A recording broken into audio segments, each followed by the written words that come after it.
এতে রিপোর্টার ক্যামেরায় ছিলেন দেলোয়ার হোসেন।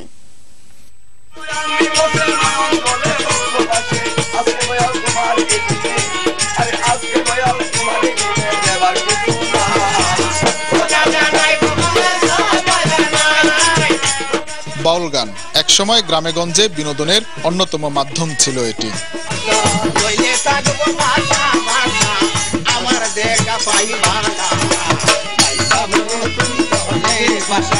তবে সময় যত গড়াচ্ছে বদলে যাচ্ছে জীবনযাত্রা, সেই সাথে বদলে যাচ্ছে দেশীয় সংস্কৃতি।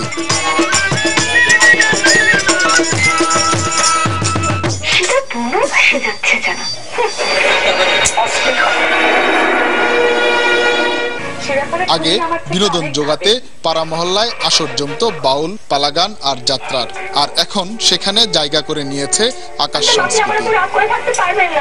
সপ্তাহে একদিন বাউল গান হইতো, এগুলি আমগর অনেক আনন্দ লাগতো, কিন্তু হঞ্জা হইতাছে এই যে দোনো তামসা দেয়া।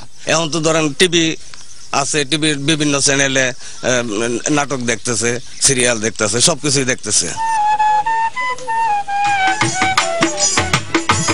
এর মধ্যেও বৃহত্তর ময়মনসিংহে হাতে গোনা কয়েকজন শিল্পী দেশীয় সংস্কৃতিকে লালন পালনের আপ্রাণ চেষ্টা করছেন।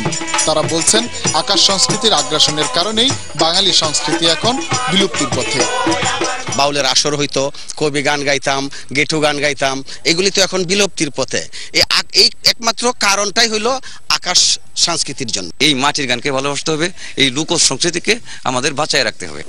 বিশেষজ্ঞরা বলছেন, আকাশ সংস্কৃতি এতটাই প্রভাব ফেলেছে যে দেশীয় সংস্কৃতির সাথে নতুন প্রজন্মের পরিচয়ই ঘটছে না, যার প্রভাব শুধু শহরে নয়, পড়ছে গ্রামেও। এখন আমাদের সংস্কৃতি তো পণ্যে পরিণত হয়েছে।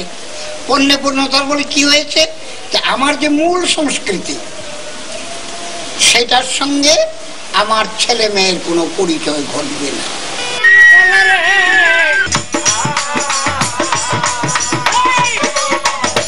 হুসাইন শাহিদ, যমুনা নিউজ, ময়মনসিংহ। একসময় বিয়ে, পার্বণ কিংবা সামাজিক